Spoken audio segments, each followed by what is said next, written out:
안녕하세요. 이번 시간에는 여러분 이제 사회 관련 지문 독서를 해볼 건데요. 이 사회 관련 지문은 중학교 1, 2, 3학년의 과정을 몽땅 이제 종합해서 그 개념을 익히는 지문이다 라고 생각하시면 될 것 같아요. 그런데 이 사회 지문은 그닥 어렵지 않습니다. 여러분 스스로 해도 사실은 어렵지 않은 지문이 될 건데요. 그래도 함께 공부해 보도록 합시다. 총 4개의 문단으로 되어 있고요. 제목이 지도로 세상 읽기예요. 그러니까 이 지문은 지도에 대해서 이야기하겠구나 라는 거, 그죠? 당연히 알 수 있을 것 같아요. 자, 그러면 1문단부터 내용 읽어보도록 할게요. 우리는 낯선 곳을 찾아갈 때 일반적으로 지도를 이용한다. 지도는 옛날 사람들에게는 다른 세계로 나아가는 발판이었고 오늘날에는 우리 일상을 편리하게 해주는 중요한 도구로 활용되고 있다. 지도의 역할이죠. 지도의 역할에 대해서 말하고요.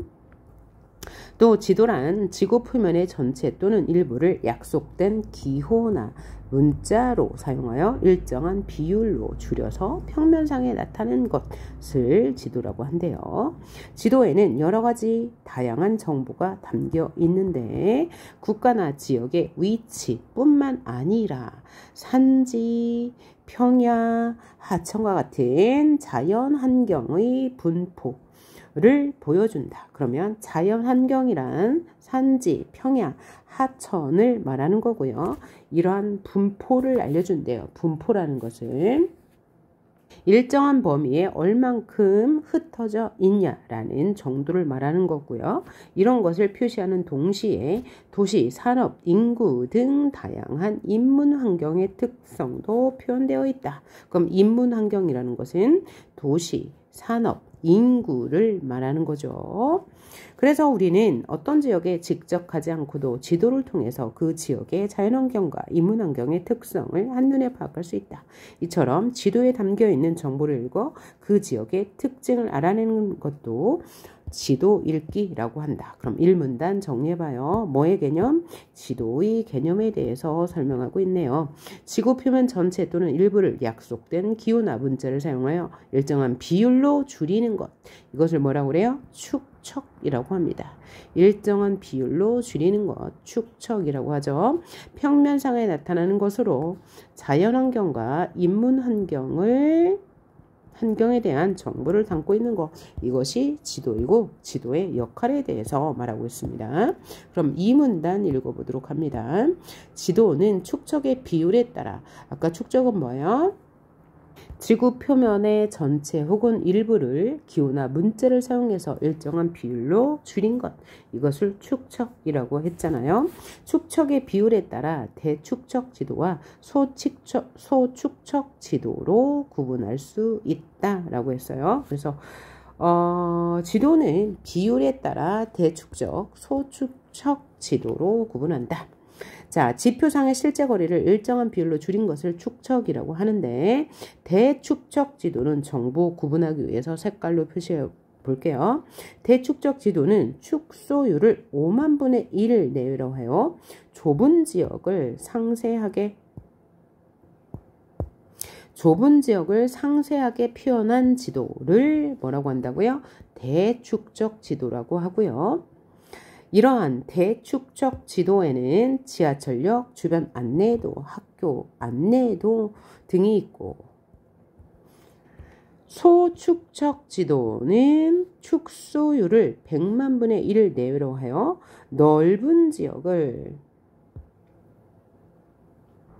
간략하게 표현한 지도로 우리나라 전도, 세계 전도가 소축척 지도에 해당한다라고 했는데, 대축척 지도와 소축척 지도를 구분하여 설명하니까 둘의 공통점과 차이점을 묻는 문제가 반드시 나올 거예요. 그럼 여기서 구분을 해봅시다. 대축척 지도는 5만 분의 1 내외고 소축척 지도는 100만 분의 1 내외니까 축소율이 소축척 지도가 더 높은 거죠. 많이 더 축소한 거예요. 그러면 이에 비해서 대축적 지도는 5만 분의 1이니까 소축적 지도에 비해서는 축소율이 적은 거라고 볼 수 있죠. 그래서 대축적 지도는 축소율이 적은 거니까 좁은 지역을 상세하게 표현하기에 유리하고요. 소축적 지도는 100만 분의 1로 축소율이 높으니까 넓은 지역을 간략하게 표현하기에 유리하다. 그래서 소축적 지도에는 전도, 세계 전도가 있고 대축적 지도는 좁은 지역을 상세하게 표현하는 안내도 등이 있다라고 구분하시면 되겠죠. 그리고 또 대축적 지도는 어떤 지역의 산지, 하천, 토지 이용, 전락, 분포, 교통망 등 지리 정보 중에 보다 상세한 정보를 파악하는 데 유용하다. 왜냐하면 축소율이 적기 때문이죠. 축적이 작은 소축적 지도는 반대겠죠. 축소율이 높으니까 축적이 작은 소축적 지도는 위치와 관련된 공간 정보를 파악하는 데 유리하다. 그래서 소축적 지도는 넓은 지역을 간략하게 표현하는 데 유리하죠. 그래서 전체와 부분의 비율을 한눈에 알아볼 수 있을 거고요. 반면에 대축적 지도는 좁은 지역을 상세하게 표현하므로 좁은 지역의 특성을 알아보기에 좋겠죠. 따라서 전체와 부분의 비율을 알아보기에는 쉽지 않을 거예요. 이렇게 구분하면서 읽읍시다. 또 지도의 쓰임에 따라서는 일반도와 주제도로 구분할 수 있다. 쓰임에 따라서 구분할 때 일반도와 주제도로 구분한대요. 일반도는 지형, 호수나 바다의 범위, 국경, 도시와 마을, 도로 등을 담은 정보로 우리는 일반도를 이용하여 어떤 장소의 위치를 찾기도 하고 그 장소와 다른 장소와의 관계를 살피곤 한다. 지도책에서 흔히 볼 수 있는 지형도, 마을 지도, 나라 지도가 일반적인 지도, 일반도라고 한다. 그리고 만주제도는 인구, 기온, 천연자원과 같은 특수한 내용의 분포와 특정한 지리 상황만을 선택적으로 표현하는 지도로 기후도, 인구 분포도 등이 대표적인 예이다라고 이야기했네요. 이렇게 구분하면 정보 있다. 문제 푸는데 정보를 한눈에 알아볼 수 있겠어요. 그 다음 마지막 문단 4문단. 한편 지도를 제작할 때는 제작자의 의도가 반영되기도 하는데 일반적으로 제작자의 의도가 반영돼 일반적으로 지도의 위쪽이 북쪽인 것은 북반구에 있는 사람들의 편의가 반영된 것이다. 그래서 오스트레일리아 등 남반구에 있는 국가들은 남반구가 뭔지는 알죠? 자, 여기 적도를 중심으로 볼 때 위쪽은 북반구, 남쪽은 남반구인데 사람들의 지도를 이용하는 사람들의 의도가 반영되어 있대요. 일반적인 세계 지도는 위쪽이 북반구고 아래쪽이 남반구이잖아요. 그러면 이것은 북반구에 있는 국가들의 편의가 반영된 것이래요. 왜 그럴 수밖에 없을 거예요? 우리 북반구의 대부분 강대국들이 위치해 있죠. 영국, 여기 유럽, 그 다음에 여기 북아메리카, 남아메리카. 그래서 대부분 선진국들은 북쪽에 위치해 있고요. 남쪽에 위치한 나라들은 다 후진국들이에요. 그래서 선진국의 편의를 반영해서 북반구가 위쪽에 있다. 그래서 남반구에 위치한 오스트레일리아, 여기 있죠. 오스트레일리아는 지도의 위쪽을 남반구로 설정하면 조금 더 편리하게 지도를 이용할 수 있다라고 말하고 있네요. 또한 15세기 초 조선이 제작한 다른 내용이네요. 동양에서 가장 오래된 지도가 있는데 조선이 제작했고요. 동양에서 가장 오래된 지도로 평가받는 것이 혼일강리 역대국 지도인데 이 지도는 중국이 지도 가운데에서 가장 크게 그려졌는데 이는 지도가 그려질 때 중국이 조선의 입장에서 아주 중요한 나라였기 때문에 크게 그렸다라고 보네요. 그리고 조선시대는 왕권의 강화, 국가 통치의 필요성으로 인해 다양한 지도가 제작되기도 하였다라고 했어요. 그래서 이 글은 뭐 정보가 어렵진 않네요. 자, 그러면 바로 문제로 들어가 봅니다. 윗글을 통해서 알 수 있는 내용이 아닌 것은 1번 지도의 기능에 대해서 이야기했죠. 1문단에서 뭐라고 얘기했어요? 지도는 인문환경과 자연환경을 직접 가보지 않고도 지도를 통해서 한눈에 파악할 수 있다라고 하는 게 지도의 기능이었고요. 선지 2번 지도의 개념을 1문단에서 말했고요. 지도의 종류는 축적의 비율에 따라 대축적 지도, 소축적 지도라고 이야기했습니다. 그 다음에 쓰임에 따라서 일반도와 주제도라고 얘기했으므로 맞는 말. 3. 지도를 구분하는 기준이라고 했죠. 기준 뭐? 비율에 따라 대축적, 소축적. 그 다음에 쓰임에 따라 일반도, 주제도라고 했고요. 그 다음 4번 우리나라 지도의 변천사에 대해서 나오지 않았고 우리나라가 제작한 지도 중에 혼일강리 역대국 지도는 동양에서 가장 오래된 지도이면서 중국을 크게 그렸다라고 얘기했으므로 틀린 말. 변천사는 뭐야? 자, 초기 지도는 어떤 형태, 중기 지도는 어떤 형태, 후기 지도는 어떤 형태라고 해서 시대의 흐름에 따라 지도가 어떻게 변했는지를 알려준다면 그거는 지도의 변천사인데 이런 내용에 대해서 나오지 않았으므로 틀린 말. 5번 선지. 소축적 지도와 대축적 지도의 구체적인 예 나왔죠. 소축적 지도는 넓은 지역을 간략하게 표시해 놓은 거로서 전도와 세계 전도가 있다라고 우리나라 전도와 세계 전도가 있다라고 말했고요. 소축적 지도는 좁은 지역을 상세하게 표현하는 것으로서 안내도가 있다라고 했으므로 맞는 말이 될 거예요. 자, 그 다음 문제 2번. 적절하지 않은 것을 골라라 라고 했네요. 선지 1번. 우리 마을에 인접한 마을을 확인하기 위해서는 일반도를 살펴봐야 하겠군 이라고 했어요.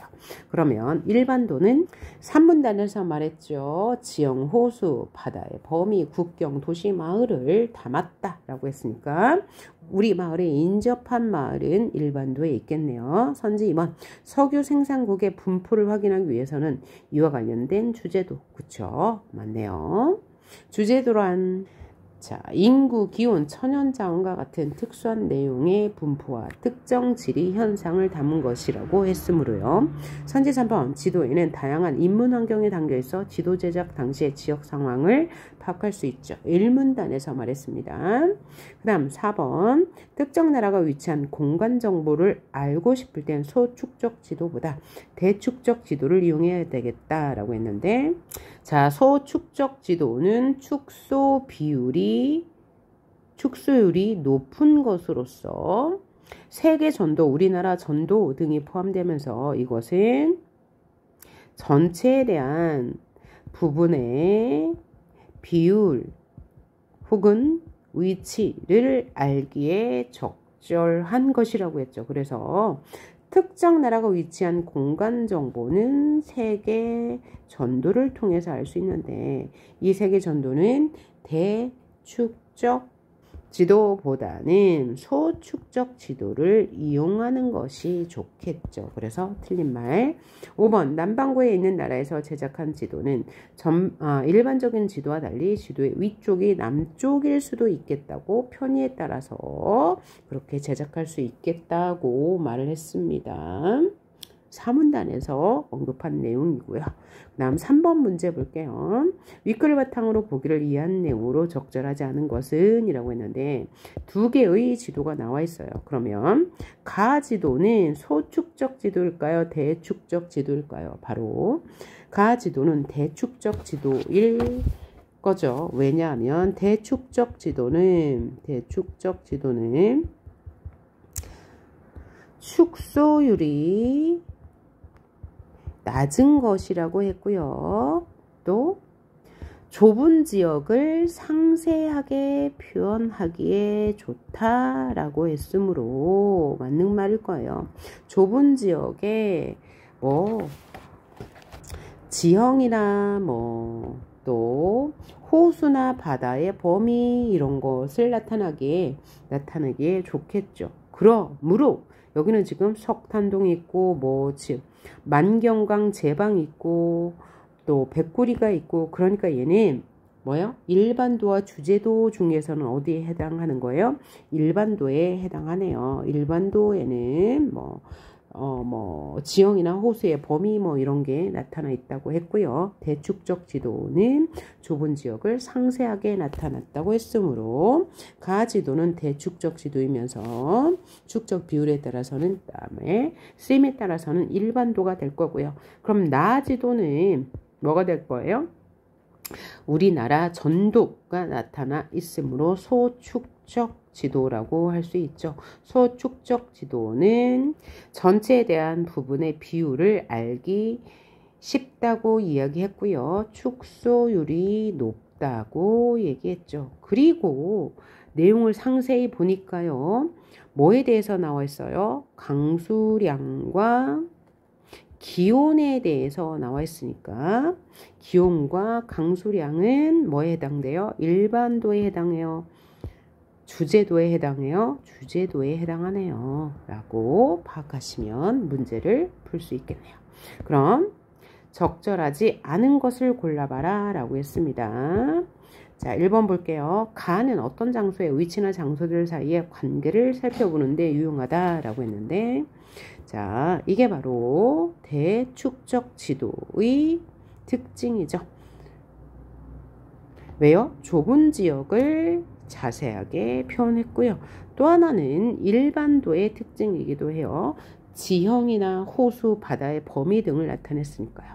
맞는 말이고요. 2번, 가는 특정 지역의 지형과 도로, 마을들을 상세하게 표현한 일반도 맞고요. 나와 같은 지도의 유형으로는 인구 분포도나 자원 분포도가 있다. 왜요? 얘는 뭐에 따라서 나눈 거예요? 쓰임에 따라서 나눈 거죠. 쓰임에 따라서 나눈 것을 주제도라고 했고요. 그 주제도는 이렇게 기후와 날씨, 그 다음에 강수량을 표기할 수도 있고 자원 분포도 주제도에 해당하죠. 그 다음 선지 4번 나는 우리나라의 지역별 자연환경과 인문환경의 특성을 동시에 나타내고 있다 라고 했는데 얘는 지금 주제도잖아요. 뭐에 대해서 얘기했어요? 기온과 강수량이니까 얘는 없을 거예요. 그렇죠?